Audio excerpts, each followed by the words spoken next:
Hello, fellow investors. Welcome to Ritter on Real Estate, where we teach you how to passively invest like a pro. Today, my guest is Bobby Thames, and he is the founder and director of operations for CENTIVE, which focuses on tax and cost recovery solutions for real estate.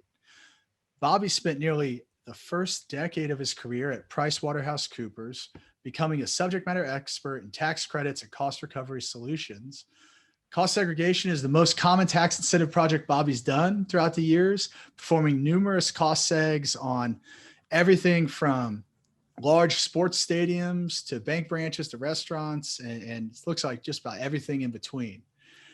In addition to cost segregation, Bobby works in green energy tax credits, the space, maximizing credits related to energy efficient homes, solar energy, and alternative fuels. So thanks for being on the show today, Bobby. Yeah, thank you for having me.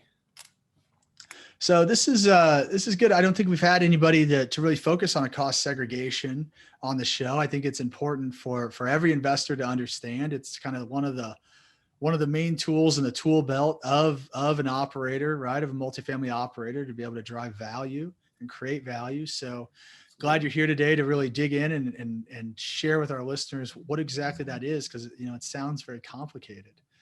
But before we get started, why don't you tell us a little bit more about yourself and your background? Yeah, absolutely. I appreciate it. So I came right out of college and went to work at PriceWaterhouseCoopers, where I got pretty quickly folded into the tax incentives and tax credit space. From there, I did that for several years, moved up into, higher roles throughout and got to where I was, building the teams out down in Atlanta. I got put on a few special projects, just, like you said earlier, you haven't had a cost segregation guest. Cost segregation is kind of an underserved area, even at those larger firms. So I was then asked to move out to Denver and start a new group there doing cost segregation because they actually didn't have a team out in Denver. And that was about the first 10 years of my career, as you mentioned. And then as I was building the team here in Denver, I decided, why build a team for this large company? Why not go out, build my own team and try to take this tool down to every market tier? Because again, you said you hadn't had a guest, and I think that's because it really is an underserved area. But yeah, that's my quick background. It was all at PwC up until founding CENTIVE. So explain to us what cost segregation is. Yeah, at the highest level, cost segregation is a tool that allows you to accelerate your depreciation to lower your taxable income. To put a little more color to that, when you purchase a building and you have income, you don't suddenly get to write off that income. You still have it, you're still taxed on it. You would slowly over time recoup that and have an expense, but it would take 39 years. So if you go and spend $1 million on a building, it's going to take you 39 years to remove that from your books, so to speak. What I do with the cost segregation is I go in and I pull out, in addition to the 39-year property that does exist, that's your foundation, your walls, your roof, I go in and pull out all the other short life assets, your 5-year assets, your 7-year, and your 15. Bring all those forward, depreciate them quicker, and allow you to expense that money as quickly as possible. Gotcha. And so why is all that important to investors?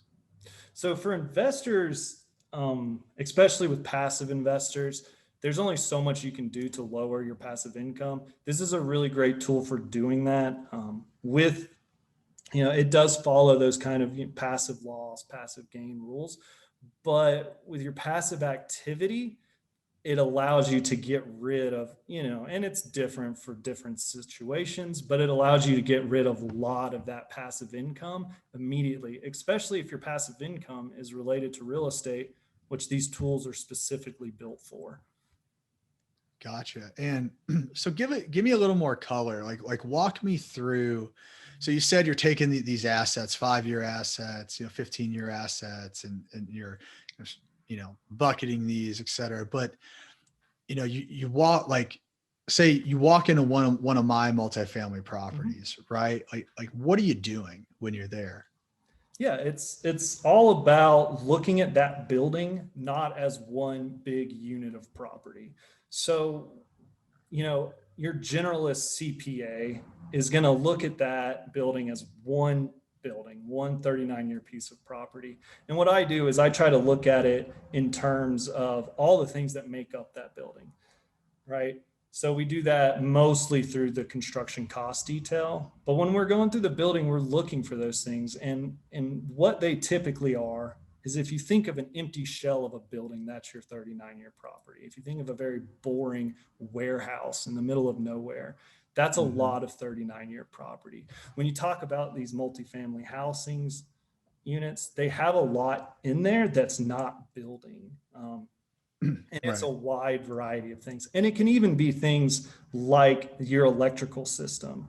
So, just to give a little bit of an example here, the electricity that keeps the lights on in your hallways and corridors, that's all that 39-year building stuff. Now, the electricity going to a refrigerator or a stove or a business, oh gosh, like if you have computers in a business area for the people living there, those types of things, the electricity that supports those is actually short life. So we go in and do an engineering analysis, look at your electrical systems, even plumbing. Different The pipes that go to a bathroom are treated differently than the pipes that go to a sink. So it's really digging out everything. There's some low hanging fruit too: carpet, blinds, decorative lighting, chandeliers, that we also obviously grab. But there's a lot hiding in there, and we make sure we get it all.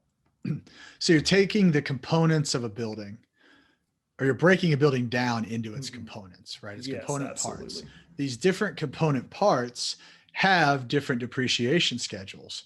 For example, carpet, right? What's a carpet depreciation? Like 5 or 7 years? I think 7 years on 7 carpet. years, right? So you're able to depreciate that carpet over a 7 year period versus over, I think multifamily is like 27 and a half, which is like Mm-hmm. a 39 and a half for like a commercial building. Yep, I may be right, but you are. being able to accelerate off of that versus having to take that carpet and accelerate that and depreciate that carpet over 27 and a half years, when I mean in 27 and a half years you probably have replaced that carpet like Absolutely. 5 to 8 Absolutely. times, maybe even more than that. So you're able to really, seems like, move these things, depreciate these things on the life of the specific item versus of the entire building, right? Absolutely. And, And, and and that is the entire goal, right? Move as much of that property into those short lives as possible. mhm. And And so, and oh, no, Oh, go sorry, go ahead. ahead. No, and I was just going to say, yeah, you're exactly right. You want accelerating that depreciation is what drops your taxable income, and that's the goal of almost everything I do. I don't just do cost segregations, but the other, the tax credits that I do. Hmm. Everything is about lowering that taxable income and that tax liability. Write a smaller check to the government at the end of the year. That's Yeah. my goal. Yeah. And so there's other benefits related to kind of current tax laws of doing a cost segregation, right? Of kind of these accelerating these items, being able to take the depreciation kind of in year one, Mhm. right? So can you explain how all these things come together and kind of the current tax environment and how that can really be, there's really kind of a multiplier effect that goes on. Yeah, there's a few benefits that come out of these projects. One, you've hit the nail right on the head, right? You're bringing everything forward, accelerating it.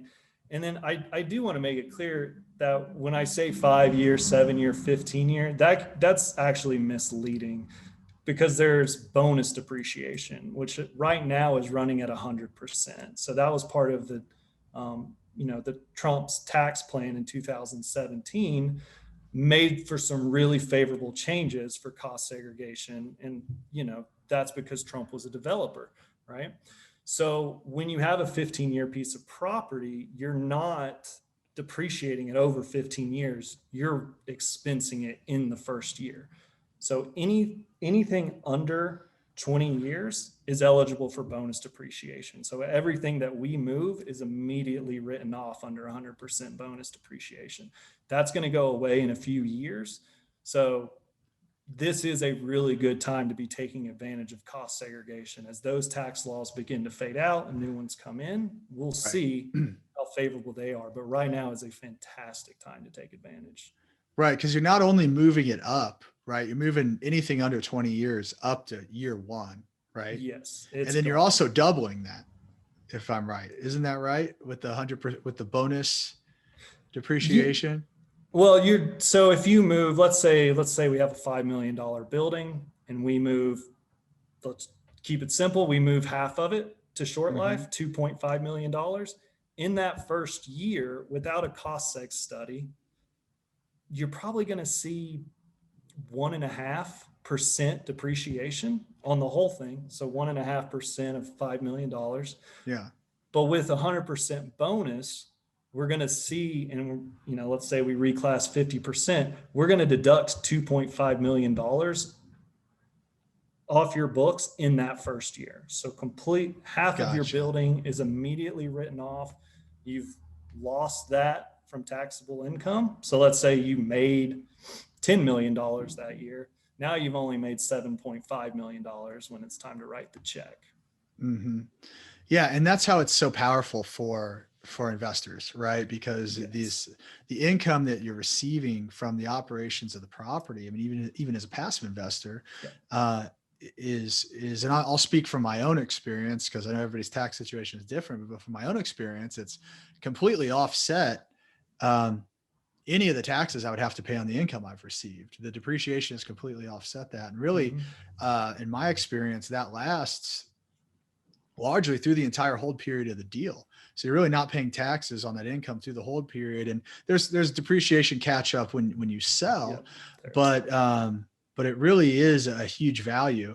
And especially if you start, if you have other real estate or other passive investments as well, because you can apply those expenses kind of in that across that whole bucket, and you can save on other investments as well. Right. So, really powerful if you are, if you're selling and buying another property in the same year to be able to offset capital gains. So, yeah. And as your portfolio grows, like you mentioned, one property can take out a lot of that income from your other passive investments. So really great point there. And it's a strong tool. It's a really strong tool. It's, again, I keep coming back to this, but it's being underserved in this market. Certainly. Yeah. So are you physically going on site and like itemizing? So if you mentioned using construction records, but say it's a value add deal, like we're buying a property and we, the property's existed for 30 years. Sure. Right. But we want to do a cost seg. Are you physically coming on site and itemizing the things that you're seeing in this property? Like, okay, here's the light fixtures, here's the carpet, here's that, and creating kind of this schedule. Is that how you do that? Or how do you go about this? Yeah. So the situation you kind of spoke to there, if you purchased a building and, not many people are going to hang on to all that cost detail through the years. And they're certainly not obligated to pass it over to someone they sell a building to. I'm talking about, the general contractor from the original build. So in the absence of that data, we kind of do exactly what you just said. I will show up with, my pen and my paper and my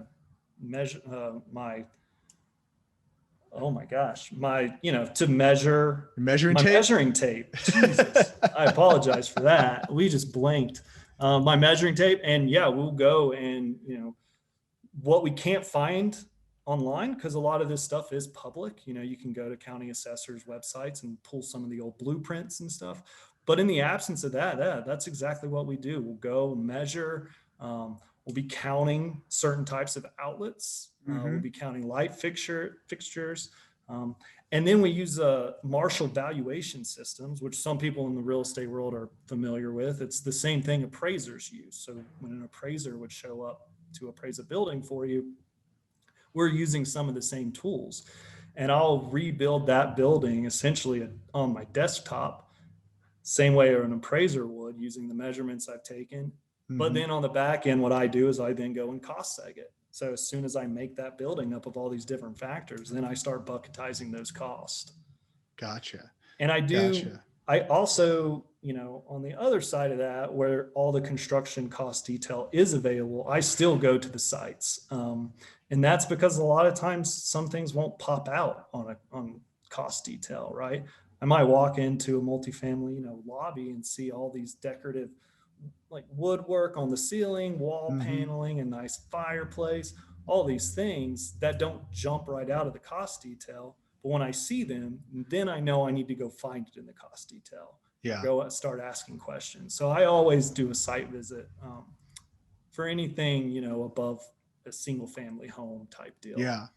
So there's clear like tax savings and tax reasons to do this, but it also seems to me that there could be some reasons for other reasons for management to do this as well. I mean, it seems like a valuable tool to have kind of this breakdown of everything that's in your building and the expected life of these items, right? Absolutely. So how do people leverage that from a management standpoint? Yeah, so it does circle back to tax in this particular example I have for you. But one thing that I do, or that most cost seg providers do, is not just break out those 5, 7, and 15-year cost, but break out what is your 39-year cost. The IRS defines 9 building systems. We won't name them all, but plumbing, HVAC, electrical, roof, there's general bucket. I break that portion of the building out as well. So you're not really seeing any tax benefit up front because it's just 39-year property that's in your roof and 39-year property that's in your HVAC. But I think, and again, I work in a lot of commercial, so I apologize for the 39 years. You're absolutely right. Residential real estate, 27.5. Gotcha. But what'll happen, and what anyone will tell you, is an HVAC system is not lasting 27 and a half years. So when that HVAC system breaks and you need to replace it, I'll have that basis in the HVAC that you can go ahead and know, all right, we need to write off this, $450,000 this year because we know what we paid for our HVAC and we know we're getting a new one. So what will typically happen if you don't do a cost seg, you'll just end up sitting there with both of those on your books, and then you're paying even more tax. Right. So you're able to, so if something does, like in your example, you're like, okay, this thing died, I need to replace it. It still has some life left from a depreciation schedule standpoint. You're able to go ahead and take all the depreciation, or essentially write it off. Is that kind of the same thing? The remaining basis. The remaining basis, right? Yeah. Which is the depreciation you have not taken yet, I guess. Absolutely. Right? I don't know how to say that, but yeah, the remaining basis, and you're able to take that right away and expense that, right? So then you're increasing your expenses, which is, going to change your bottom line, which is going to lower your taxes, right? But again, it's so that's a valuable tool, right? Yeah, and so you can do that. And how granular can you get as you're doing that? I can get pretty granular. I mean, so we typically stop at kind of those 9 IRS defined building systems because they didn't pull them out of thin air. They're pretty well defined. They're good. It's good to know how much you've spent on your roof. Yeah. Behind that, what I also do is break out, everything at that asset level detail as well. So essentially a deliverable from me is going to be built from the very bottom of the cost detail, and it's going to go through different schedules to finally wind up at a summary of, the highest level summary could be 4 numbers, your 39, your 15, 7, and 5. But below that, you're going to know everything that goes into the 7-year bucket, right? You're going to have a line item list of everything that makes up your 7-year. So this cost seg, and I'm kind of, playing coy here because we do cost segs on all of our properties, but if it sounds like a no-brainer. What's the reason why somebody wouldn't want to do a cost seg? Yeah, that's a good question. And I'll start the answer to that question by saying we will always look into these factors for you at the beginning of any project. We're not going to do a cost seg on a building that doesn't need to be cost segged or won't benefit you. Some of the reasons we may not do them. It's going to depend on your income. You know, if you are not in a profitable state, I mean, you can obviously still be making money, but if your business isn't, there's not a great need to accelerate your deductions, right? So if you're already not paying tax this year and you're working in kind of a net operating loss, we can certainly do a cost seg and increase your NOLs because they carry forward. Mm-hmm. But a lot of people don't have an appetite to go spend money on something when they're not paying taxes. And I completely appreciate that. Right. So that would be one. We would just want to know, hey, are you taxable?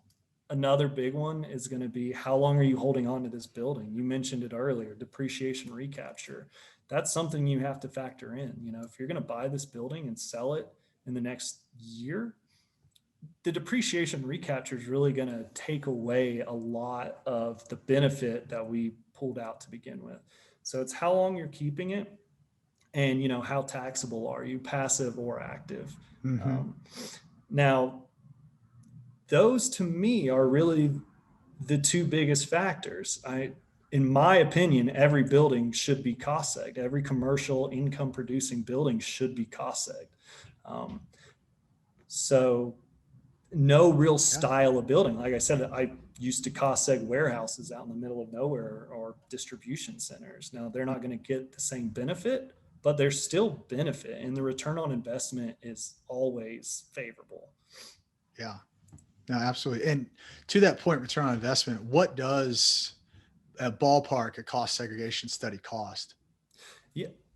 So cost segregation can vary greatly, and I'd actually really like to tell you about this kind of new tool that we're doing to lower these costs as much as possible. Sure.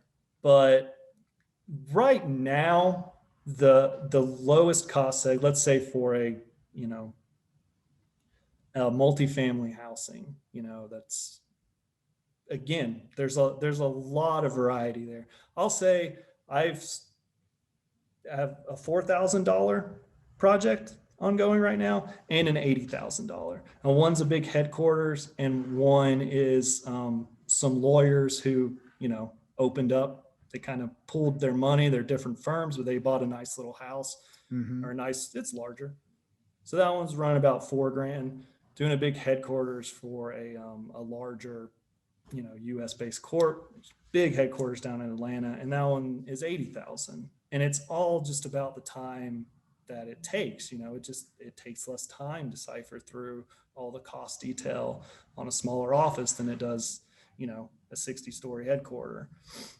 Now that new tool that, you know, may appeal to more of your listeners who, you know, don't have a $300 million headquarters is a way that we're trying to bring this, you know, this tool of Mm-hmm. cost segregation to every market tier. And this would be more for your maybe your small office, but more so for an investment property, you know, Mm-hmm. one for each. If you own five, do it 5 times. If you own one, it's just the same. But what it does is it allows you to take a little bit of a role in the cost segregation. You'll be asked to kind of fill out, you know, provide some information, even take some photos, basically supply us everything we need to do our cost segregation in a way that's as effective as possible and as efficient as possible, so we can turn it around at a much lower price.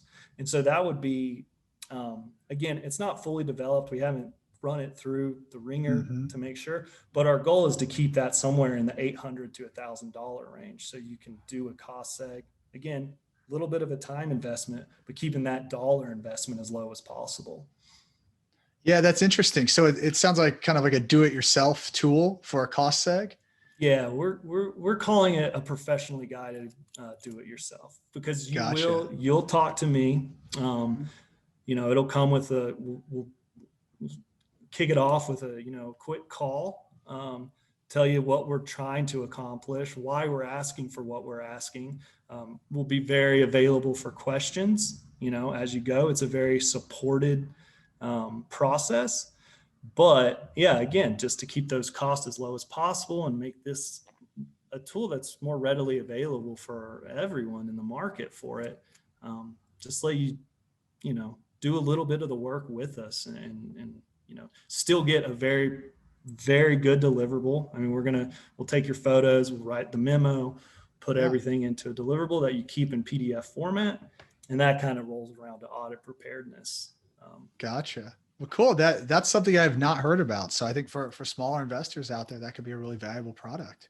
It's absolutely who it's for. Yeah, So we've spent a lot of time talking about cost seg, and I think it's great information, but I know it's not the only thing that you do. So tell me a little bit about these green energy tax credits and how we can take advantage of those. Yeah, green energy is really powerful tool, and that's because it gets a lot of support in DC. So with the green energy, the first major difference here is we're talking about tax credits, whereas with cost segregation, we're talking about increased deductions. So where a cost seg will make it look like you made less money, a tax credit is just the government giving you money for doing something that they want to encourage you to do.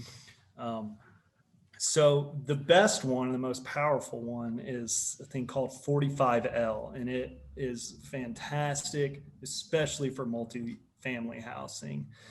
And just to be brief on it, 45L is a home or energy efficient home tax credit that says it was created in 2006. And so the bar is set in 2006, and you have to beat the energy standards of that era by 50% or more.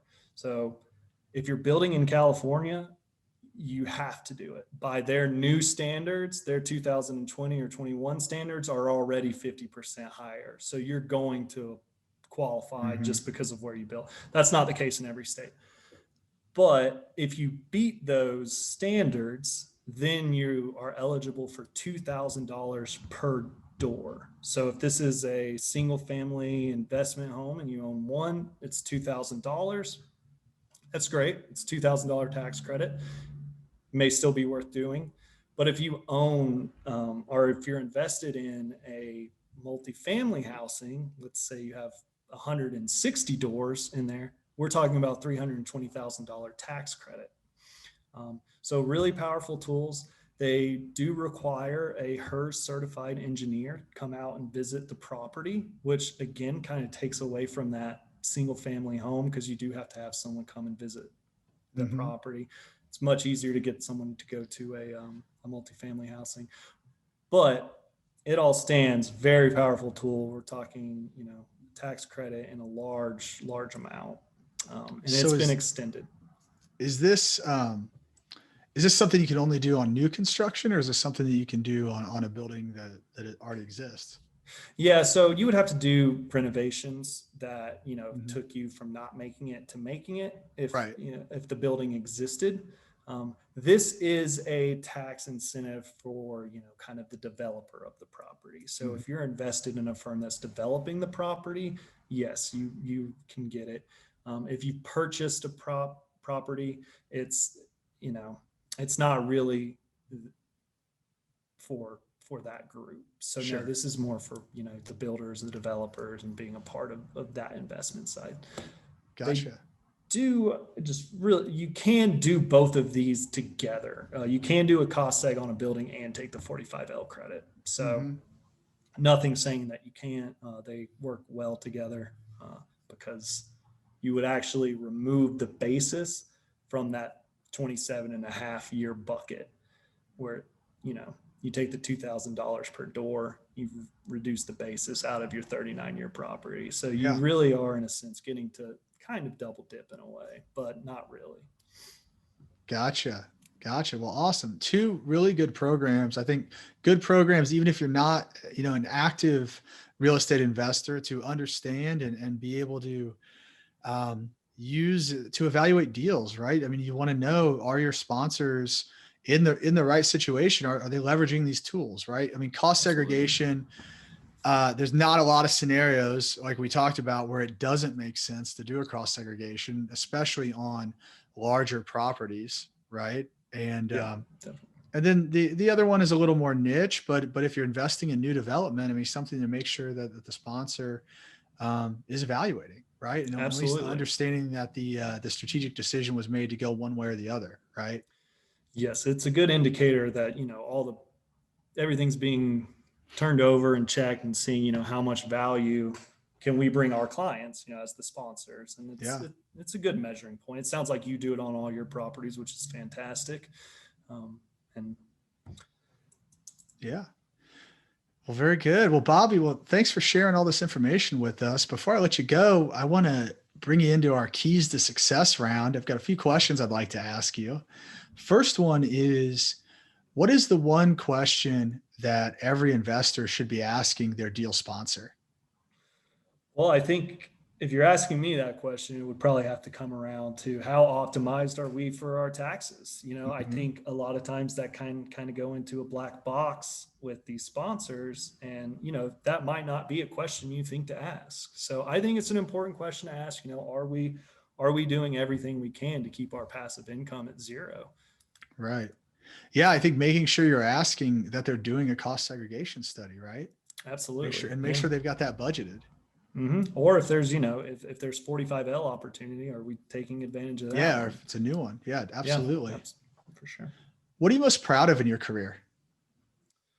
Oh, my career. I have to say, starting this business. You and I spoke for a moment before we got started here. You're also an entrepreneur. There's pride in that. My Hmm. grandfather owned his own business. My dad owned his, plumber and then lawyer, and now I've got mine as tax consultant, and I've been enjoying it. I've got some pride in it for sure. Congratulations on doing that. What book should everybody be reading? So I read a book that helped me out, and it was at the advice of a former kind of, someone I looked up to at PwC and helped me kind of shape my career. And it's called How to Win Friends and Influence People. And it's actually quite an old book, but it kind of Mhm. teaches you how important relationships are, obviously in your personal life, but in your business life, in everything that you do. If you can manage to spend a little bit more time on the personal side of things, it can do wonders for you in terms of your success. And in my opinion, your personal happiness. I think, making those strong relationships is great for you on all fronts, in my opinion. Absolutely. Yeah, absolutely. That's a great book. I've read it and very valuable. And it is kind of old school, but still relevant to today. What is your number one key to success? I think it has to come back around to kind of that same area. I mean, being small business owner, it's all about networking and connecting with people. And I've found, when I was at PwC, I kind of lived in a little bit of a bubble and didn't even realize it. I had my coworkers, work came in. Um, we had a fun little network, but I didn't really have a network outside of my working bubble. And Hmm. I found that has been the most important thing since I've left. I've met some of the greatest people I never would have met. And, when you find people and you make a real relationship with them and they become people who are willing to help you, it's unbelievably powerful. Yeah, absolutely. I mean, networking is key, right? That's that's how I feel. Awesome. Well, Bobby, thank you again for coming on the show and providing so much value and education for us. If folks want to get in touch with you, learn more about what you're doing and incentive, how can they reach out? Yeah, so I've got a website. CENTIVE is CENTIV, and it's a dot tax. So CENTIV.tax. All my contact information is on there, as well as a good list of services. It's what you would expect from a website. So you can reach me through there. I'm also very active on LinkedIn. I encourage anyone who is listening today and wants to learn more, to connect with me on LinkedIn, and also follow CENTIVE's LinkedIn page, where, we do post about, minor changes, some opportunities, things like that you can keep an eye on. It's, but, and if you're okay to, if anyone reaches out to you and wants my information, I'll make sure you have all of my material too. So if anyone asks. Yeah, absolutely. And we'll make sure that everything, the website and contact gets posted down in the show notes. So as folks are listening, they can just click on it if they want to learn more. Yeah, So absolutely. thanks again, Bobby. Have a good rest of the day. Yeah, I appreciate it. You as well. Thanks for having me. Absolutely.